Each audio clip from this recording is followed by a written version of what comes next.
జగన్మోహన్ రెడ్డి గారికి వాళ్ళది పెద్ద రాజకీయ కుటుంబం కానే కాదు.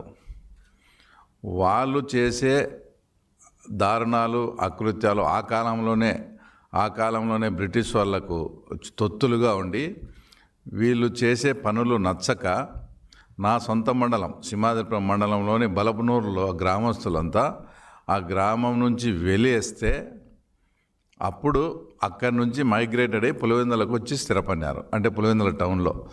అది వాళ్ళ కుటుంబం యొక్క బ్యాక్గ్రౌండ్. అంటే ఆ కాలంలోనే బ్రిటిష్ వాళ్లకు తొత్తులుగా మారి ఆ తర్వాత మనం ఏదైతే స్వాతంత్ర సమరయోధులు వాళ్ళకున్నారో ఆ కాలంలోనే భారతదేశానికి అన్యాయం చేసిన కుటుంబ చరిత్ర వాళ్ళది. అలాగే ఈయన చేసుకుంటూ మళ్ళీ మాదేదో పొలిటికల్ ఫ్యామిలీ, మా నాన్న నాకు రాజకీయం ఇట్లా చేయనాడు అట్లా చేయనాడు అని చెప్తాడు కదా.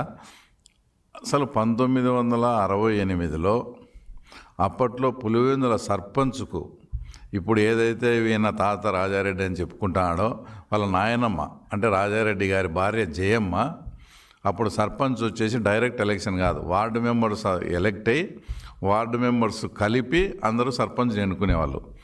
1968లో రాజారెడ్డి గారి సతీమణి జగన్మోహన్ రెడ్డి గారి నాయనమ్మ రాజశేఖర రెడ్డి గారి తల్లి అయినటువంటి జయమ్మ గారు పులివెందుల సర్పంచ్ ఎలక్షన్స్లో భాగంగా ఒక వార్డు మెంబర్కు పోటీ చేస్తే గాడిచర్ల కృష్ణమూర్తి అనే ఒక ఆయన చేతుల్లో వార్డు మెంబర్కు ఓడిపోయిన చరిత్ర వీళ్ళది. ఈరోజు మా ఫ్యామిలీ అది ఇదని చెప్పుకుంటారు, వార్డు మెంబర్కు ఓడిపోయినారు.